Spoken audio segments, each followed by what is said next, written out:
राधे राधे, जय श्री कृष्णा। मित्रों, आज आप लोगों के लिए तोता मैना की कहानी का भाग 2 लेकर फिर से उपस्थित हुए हैं। पहले भाग में आपने सुना कि जब तोता मैना के पास आकर बैठ जाता है तो मैना तोता से कहती है कि आप यहाँ से दूर चले जाओ, मुझे मर्द जात से सख्त नफरत है, मर्द जात बेवफा होती है। तो मैना तोता को जब कहानी सुनाती है तो तोता कहने लगता है, अरे मैना, सभी मर्द एक जैसे नहीं होते, औरत भी कम बेवफा नहीं होती है। तो सुनिए, मैं भी आपको औरत की बेवफाई की कहानी सुनाता हूँ। सुनिए श्रोताओं, कहानी बहुत अच्छी है, कहानी के अंत तक आप बने रहें। आपसे मेरा एक छोटा सा निवेदन है कि यदि आप हमारे चैनल पर नए दर्शक मेहमान बंधु बनकर आए हैं तो आप चैनल को सब्सक्राइब जरूर कर लें। सुनिए साथियों, तोता बोला, ए मैना, रतनगढ़ शहर पर चंद्रगुप्त नामक का राजा राज्य करता था। उसके 4 बेटे थे और वो बड़े ही प्रतापी और सुंदर थे। उन 4 बेटों में मदन सेन बहुत बहादुर था और सुंदर भी था। मदन सेन की पत्नी का नाम चंद्रप्रभा था, वह भी बहुत सुंदर थी। वह अपने समान सुंदर किसी दूसरी स्त्री को नहीं समझती थी, हर काम में होशियार थी, गाना भी उसे खूब आता था, गाने का बड़ा शौक था। एक दिन की बात है कि मदन सेन के बाप राजा ने उसे उसकी किसी खता पर नाराज होकर देश निकाला दे दिया। राजा का हुक्म सुनकर मदन सेन चिंतित हो गया और अपने महल में आ गया। मदन सेन की उदासी देखकर उसकी पत्नी चंद्रप्रभा ने पूछा, हे प्राणनाथ, आज आप उदास क्यों हैं? मदन सेन बोला, हे प्यारी, अब तुमसे क्या कहूँ, कहने को कोई बात ही नहीं है। आज पिताजी ने मुझे 12 वर्ष के लिए देश निकाला दे दिया है, इसीलिए मैं तुमसे विदाई मांगने आया हूँ। साथियों, यह सुनते ही चंद्रप्रभा गस खाकर गिरी और बेहोश हो गई। उसकी ये हालत देखकर मदन सेन के रहे सही होश हवास भी जाते रहे। वह सोचने लगा, मैंने बहुत बुरा किया जो अपनी पत्नी को सब कुछ बता दिया। दासियों ने जब चंद्रप्रभा पर गुलाब जल छिड़का तो उसे होश आया। होश में आकर चंद्रप्रभा ने मदन सेन से कहा, हे प्यारे, आप मुझ दासी को छोड़कर परदेश चले जाएंगे तो मैं आपके बिना कैसे जी पाऊंगी, मैं भी आपके साथ ही चलूंगी। तब मदन सेन ने कहा, हे प्राण प्रिय, तुम मेरे साथ कैसे चल सकती हो, क्योंकि परदेश में अनेक प्रकार के कष्ट भोगने पड़ते हैं और तुम नर्म और नाजुक गलीचों पर चलने वाली, महलों में रहने वाली उन दुखों को कैसे बर्दाश्त कर पाओगी। चंद्रप्रभा ने कहा, साथियों, हे प्राणनाथ, महल के सुख आपके बगैर जंगल के दुखों से भी अधिक भयानक लगते हैं। इससे अच्छा तो यही है कि मैं भी आपके साथ ही चलूं। मदन सेन ने सोचा कि चंद्रप्रभा मेरे बिना नहीं रह पाई, इसलिए मुझे यह शोभा नहीं देता कि इसको तड़पता छोड़कर चला जाऊं। अच्छा यही होगा कि इसे भी अपने साथ ले चलूं। ऐसा विचार कर मन में आते ही मदन सेन ने अपनी पत्नी से कहा, अच्छा है, तुम उदास मत हो प्रिय, मैं तुम्हें अपने साथ ही लेकर चलूंगा। मदन सेन की ये बात सुनकर चंद्रप्रभा बड़ी प्रसन्न हुई और अपने पति के साथ जाने की तैयारियां करने लग गई। अगली सुबह चंद्रप्रभा और मदन सेन शहर से निकलकर एक जंगल में पहुंच गए। जब चलते चलते थक गए तो एक उचित जगह देखकर वो एक बरगद के वृक्ष के नीचे विश्राम करने लगे। वे बहुत अधिक थके हुए थे तो ठंडी हवा के झोंकों ने उन्हें नींद की वादी में पहुंचा दिया। मगर कुछ देर बाद ही एक सांप आया और रानी को डस लिया। सांप के डसते ही चंद्रप्रभा तड़पने लगी। मदन सेन की आंखें खुली तो रानी को तड़पते देखा। सांप को जाते देखकर मदन सेन बेचैन हो गया।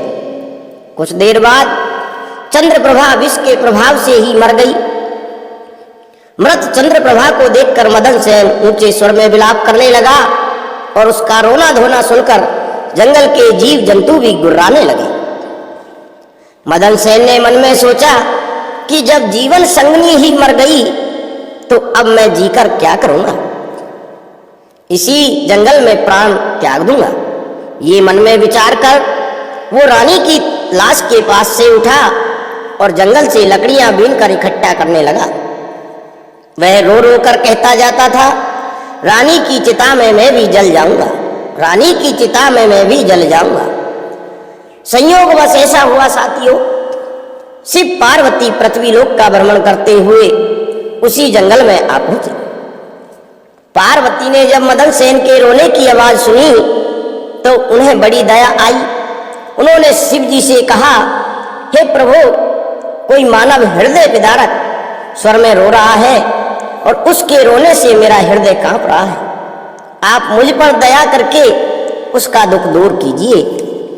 साथियों, पार्वती मैया की बातें सुनकर शिव भगवान बोले, हे प्रिय, मैं तुमको इसलिए तो अपने साथ नहीं ला रहा था क्योंकि संसार में हर प्रकार के दुखी मनुष्य हैं, हम किस किस का दुख दूर करेंगे। जिसके भाग्य में दुख भोगना लिखा है उसको दुख भोगना ही पड़ेगा। तब पार्वती मैया ने कहा, हे स्वामी, कुछ भी हो इसका दुख तो आपको जरूर दूर करना पड़ेगा। मैया पार्वती की बात सुनकर भगवान शिव पार्वती को अपने साथ लेकर वहां आए जहां मदन सेन करुण विलाप कर रहा था। भगवान शिव ने मदन सेन से पूछा, अरे लड़के, तू क्यों रोता है, तुझको क्या दुख है? मदन सेन ने कहा, मैं आपसे कह नहीं सकता अपना दुख। मुझे इतना दुख है कि यदि धरती फट जाए तो मैं उसमें समा जाऊं। मदन सेन की बात सुनकर भगवान शिव को दया आ गई और उन्होंने मदन सेन से कहा, तू हमसे बता कि तुझे क्या दुख है। तब मदन सेन ने कहा, महाराज, मैं रतनगढ़ के राजा चंद्रगुप्त का बेटा हूं। मेरे पिताजी ने मुझको देश निकाला दे दिया, इसलिए मैं और मेरी पत्नी इस जंगल में आ गए। यहां आकर मेरी पत्नी के सर्प के डसने से मृत्यु हो गई है। अब उसका विरह मुझसे सहन नहीं हो रहा है, इसीलिए मैं लकड़ियां एकत्र कर रहा हूं ताकि मैं अपनी प्यारी पत्नी के साथ ही जलकर मर जाऊं। मदन सेन की ऐसी दुख भरी बातें सुनकर भगवान शिव बोले, ए राजकुमार, संसार में आवागमन लगा ही रहता है, एक ना एक दिन सबको शरीर छोड़कर जाना होता है। ना कोई किसी के साथ आया है, ना कोई किसी के साथ जाएगा। यदि तू जीवित रहेगा तो तुझे अनेक रानियां मिल जाएंगी, इसलिए तू मेरा कहा मान और देह त्यागने का विचार छोड़ दे। भगवान शिव के इन वचनों को सुनकर साथियों मदन सेन बोला, महाराज, आपने जो कुछ कहा वो सत्य है, किंतु ऐसी पतिव्रता पत्नी तो मुझे किसी भी जन्म में नहीं मिलेगी और ना ही इसका वियोग मुझसे सहा जाएगा। इसलिए मेरा भी धर्म यही बनता है कि मैं इसकी चिता के साथ ही जल जाऊं। मदन सेन के विचार सुनकर भगवान शिव ने जान लिया कि यह अपनी पत्नी के बिना नहीं रह सकता। तब वो मदन सेन से बोले, राजकुमार, तेरी पत्नी के जीवित होने का एक उपाय है। इस उपाय की ये उपाय है, सुन कि इस रानी की आयु 20 वर्ष थी, सो इसने भोग ली। तेरी उम्र 70 वर्ष की है, जिससे 30 वर्ष बीत चुके हैं और 40 वर्ष और बाकी है। यदि तू अपनी आयु का कुछ भाग अपनी पत्नी चंद्रप्रभा को दे दे तो तुम दोनों की आयु बराबर हो जाएगी। यदि ये बात तुम्हें स्वीकार है तो रानी अभी जीवित हो जाएगी। साथियों, भगवान शिव की बातें सुनकर मदन सेन ने कहा, मुझे स्वीकार है, स्वीकार है। अब भगवान शिव ने मदन सेन के हाथ में पानी देकर उससे 20 वर्ष आयु देने का संकल्प कराया और रानी के हाथ पैरों पर पानी डालने से पूर्व मदन सेन से कहा, इसमें एक रहस्य की बात है, और कि जब तुझे आवश्यकता हो तो ये संकल्प वापस भी ले सकता है। जो ही संकल्प वापस लेगा तो ही ये रानी मर जाएगी, परंतु सावधानी इसमें क्या बरतनी है, ध्यान रखना। रानी से ये बात मत कहना, किसी समय ये बात तेरे काम आएगी। भगवान शिव ने ऐसा मदन सेन को कहा। मदन सेन ने हाँ कर दिया। ऐसा कहे और रानी पर जल छिड़क कर भगवान शिव और मैया पार्वती वहां से चले गए। उसी समय रानी उठकर बैठ गई और बोली, हे प्रिय, आज तो मैं बहुत सोई, आपने मुझे जगाया क्यों नहीं? मदन सेन कहने लगा, तुम थकी मांदी थी, इसी कारण मैंने तुम्हें नहीं जगाया। साथियों, अब वे दोनों आगे चल दिए। कितने ही दिनों के बाद उन्हें एक बहुत सुंदर स्थान दिखाई दिया। वहां एक फकीर की कुटिया थी। जब वे दोनों वहां पहुंचे तो उन्होंने देखा कि एक सुंदर नौजवान फकीर तकिया लगाए बैठा हुक्का पी रहा है। वे दोनों थके हारे तो थे ही, अतः फकीर के पास जाकर बैठ गए। उसी समय राजकुमार ने रानी से कहा, रानी, मुझे प्यास लगी है, तुम कहो तो मैं जाकर कुएं से पानी पी आऊं। अगर तुम्हें भी प्यास लगी हो तो तुम्हारे लिए भी लेता आऊंगा। ये सुनकर रानी ने कहा, मैं तो प्यासी नहीं हूं, आप जाकर पी आइए। फिर मदन सेन डोल व रस्सी लेकर कुएं से पानी पीने चला गया।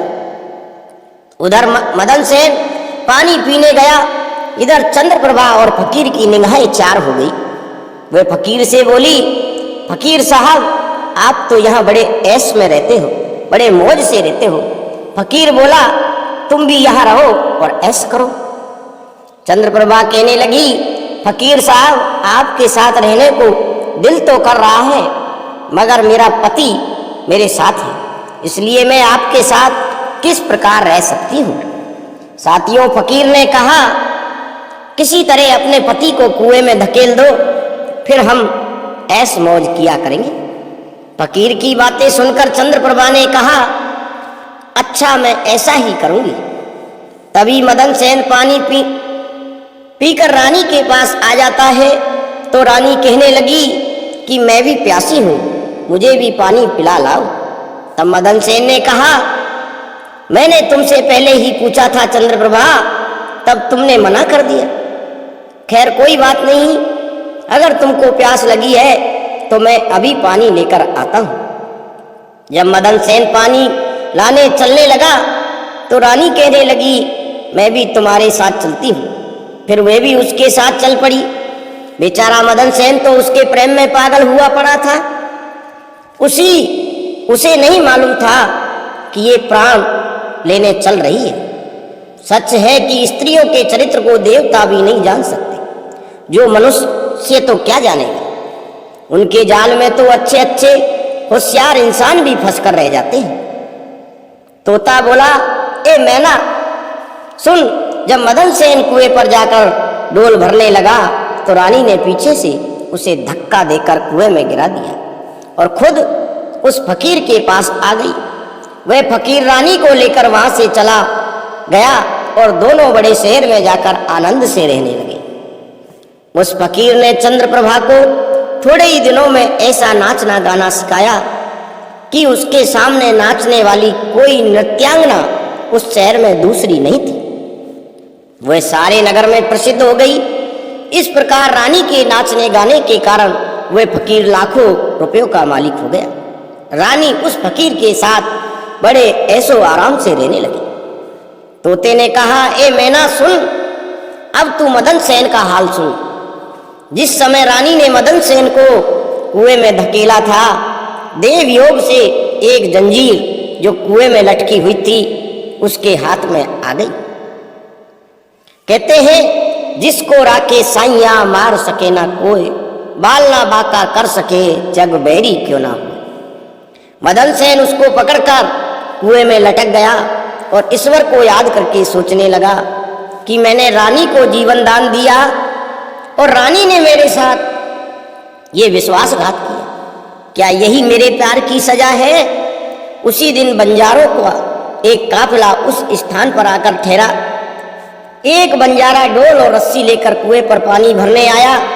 जब उसने डोल कुएं में डाला तो मदन सेन ने उसका डोल पकड़ लिया।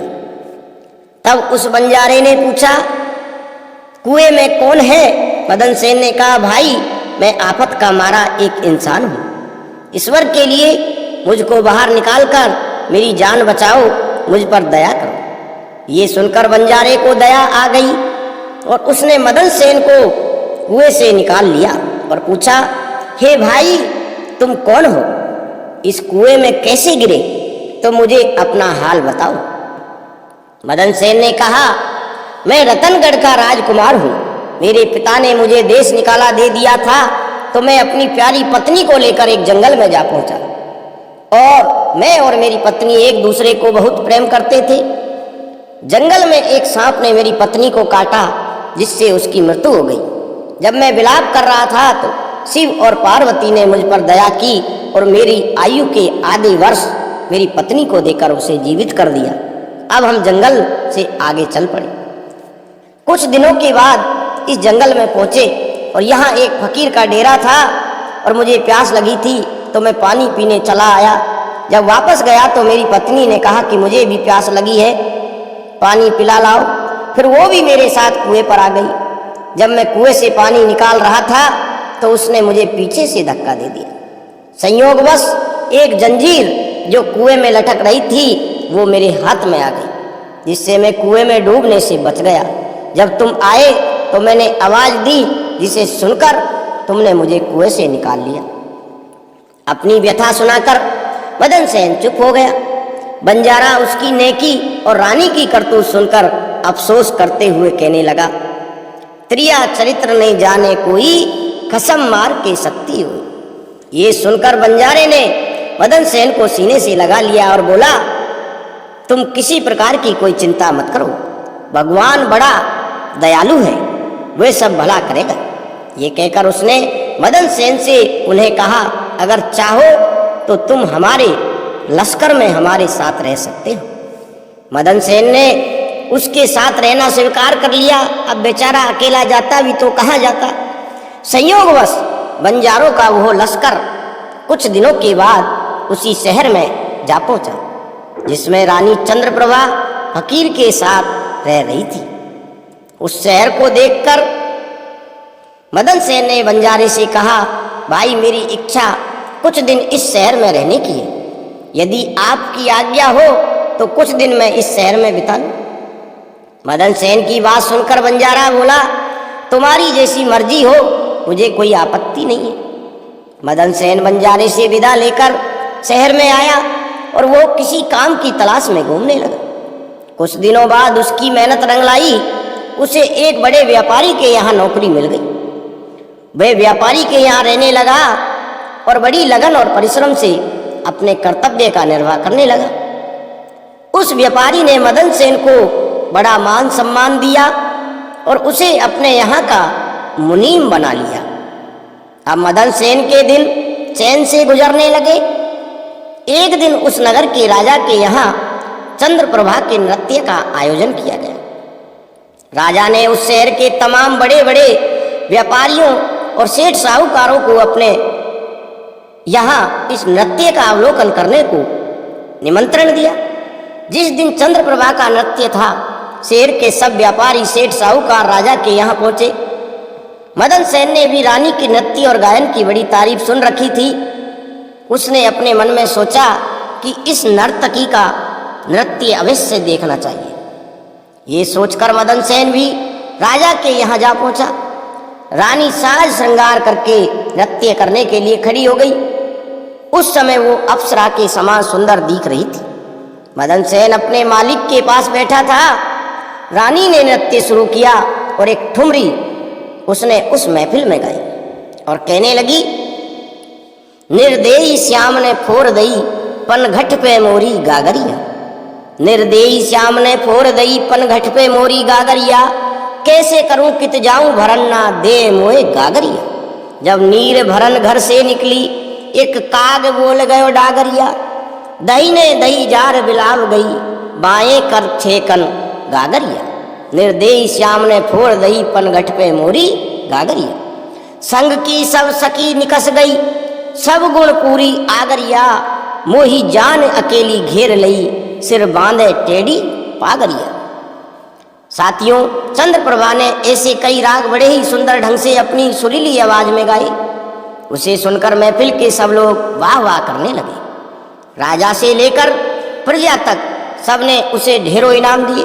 मदन सेन ने भी अपने हाथ की अंगूठी जिसमें हीरा जड़ा हुआ था उतारकर रानी चंद्रप्रभा को भेंट कर दी। रानी चंद्रप्रभा ने अंगूठी को पहचान लिया और मन ही मन कहने लगी, बड़ा गजब हो गया, जो ये कमबख्त मेरा पति अभी तक जिंदा है और यहाँ आ पहुँचा है। अब ये मुझे जिंदा नहीं छोड़ेगा, इसलिए कुछ ऐसा उपाय करना चाहिए जिससे कि ये मारा जाए।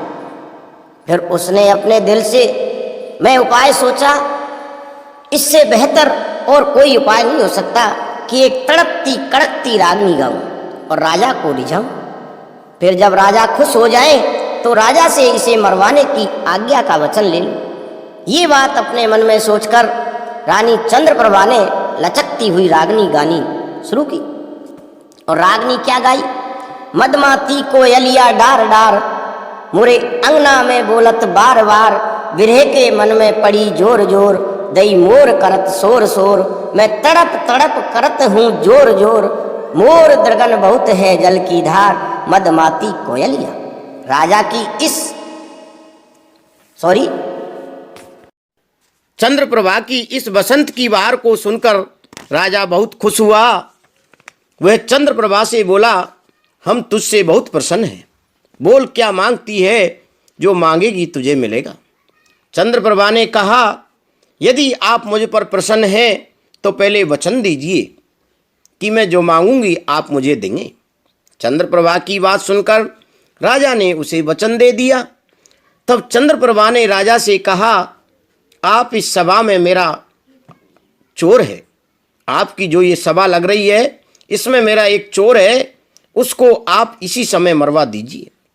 राजा ने कहा, चोर को मेरे सामने ला। तब रानी ने मदन सेन का हाथ पकड़ा और उसे राजा के सामने ले आई। राजा ने कहा, इसे जल्लादों के हवाले कर दो। ये सुनकर जल्लाद मदन सेन का हाथ पकड़कर उसे मारने के लिए ले जाने लगे।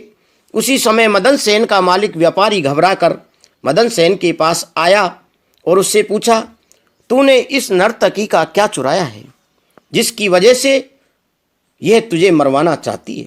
मदन सेन ने अपने मालिक से कहा, मैंने इसका कुछ नहीं चुराया, बस तुम इस राजा को मेरी दो बातें सुनने के लिए राजी कर लो तो मेरी जान बच जाएगी। मदन सेन का मालिक साथियों ये सुनकर अपने साथी व्यापारियों और साहूकारों के पास आया और उन सब से मशवरा किया। उसने कहा, मित्रों, या तो राजा आज न्याय करे वरना हम सब इस शहर को छोड़कर चले जाएंगे। ये सलाह मशवरा करके सारा जो व्यापारी समाज था राजा के पास आया और कहने लगा, राजा साहब, हमारा मुनीम निर्दोष ही मारा जा रहा है। वो कहता है कि राजा ने मुझे मारने की जो आज्ञा दी है सो मुझे भी राजा की आज्ञा से मरना स्वीकार है, लेकिन मेरी दो बातें सुन लीजिए। राजा ने व्यापारियों की बातें सुनकर कहा, ठीक है, मुनीम को लेकर आओ। व्यापारी मदन सेन को लेकर राजा की सेवा में उपस्थित हुए। राजा बोला, तुम जो कुछ भी कहना चाहते हो वो मेरे सामने कहो। मदन सेन ने कहा, मैंने क्या दोष किया है जिसके कारण आपने मुझे मृत्यु दंड दिया है? राजा ने कहा, तू नर्तकी का चोर है। ये सुनकर मदन सेन ने कहा, मैं इस नर्तकी का चोर नहीं हूँ, मैं तो इसका पति हूँ। ये मुझे कुएं में धकेलकर एक फकीर के साथ चली आई है, ये बड़ी बेवफा औरत है। तब चंद्रप्रभा ने कहा, महाराज, मैं इस झूठे को नहीं जानती कि ये कौन है, ये तो मेरा चोर है। फिर मदन सेन बोला, राजा साहब, अगर ये मेरी पत्नी नहीं है तो जो कुछ चीज़ मैंने इसे रास्ते में दी थी ये वो चीज़ मेरी अमानत मुझे लौटा दे। तब चंद्रप्रभा ने कहा, मुझे स्वीकार है। मदन सेन ने कहा, अच्छा, अपने हाथ में पानी ले और मेरा तेरा न्याय इसी सभा में होगा। पानी लेकर कहे कि जो वस्तु इसने रास्ते में मुझे दी थी वो मैं आज इसे वापस करती हूँ। तब चंद्रप्रभा ने अपने हाथ में पानी लेकर कहा, जो वस्तु इसने मुझे रास्ते में दी थी वह मैं आज इसे वापस करती हूँ। ये कहकर रानी ने जैसे ही अपने हाथ से संकल्प का पानी छोड़ा, वैसे ही रानी के प्राण पखेरु उड़ गए। ये देखकर सब लोग आश्चर्यचकित रह गए। राजा ने घबराकर मदन सेन से कहा, ये क्या हुआ? इसका कारण सही सही मेरे समक्ष कहो। तब मदन सेन ने अपने बारे में राजा को बताना प्रारंभ कर दिया और अपने पिता द्वारा देश निकाला दिए जाने से लेकर अब तक का सारा हाल सबके सामने कह सुनाया। सारी बातें सुनकर राजा ने मदन सेन को अपने सीने से लगा लिया। उसने अपनी बेटी की शादी मदन सेन के साथ कर दी और उस फकीर को फांसी लगाने का हुक्म सुना दिया। साथियों, कहानी हमारी यहीं समाप्त होती है। और तोता बोला, ए मैना, जब से मैंने ये दास्तान सुनी है मैं भी स्त्रियों से घृणा करता हूँ और इसी कारण मैंने आज तक दूसरी शादी नहीं की। तब मैना बोली, ए तोते, तूने बात तो सच कही है, लेकिन ये सच है कि पुरुष अधिक निष्ठुर होते हैं। स्त्री तो 100 में से 1-2 ही चरित्रहीन या निष्ठुर निकलती हैं। यदि तू मेरी इस बात को झूठी समझता है तो मैं तुझे एक और दास्तान सुनाती हूँ। तो मैना तोते को दूसरी दास्तान सुनाने लगती है। तो ये दास्तान आप सुनोगे तोता मैना की कहानी भाग 3 में। साथियों, यदि आपको ये कहानी अच्छी लगी हो तो पुनः आपसे एक निवेदन है कि चैनल को सब्सक्राइब करें, लाइक करें और मित्रों में शेयर करें। और जल्द ही तोता मैना की कहानी का भाग 3 लेकर आपकी सेवा में उपस्थित होंगे। धन्यवाद साथियों।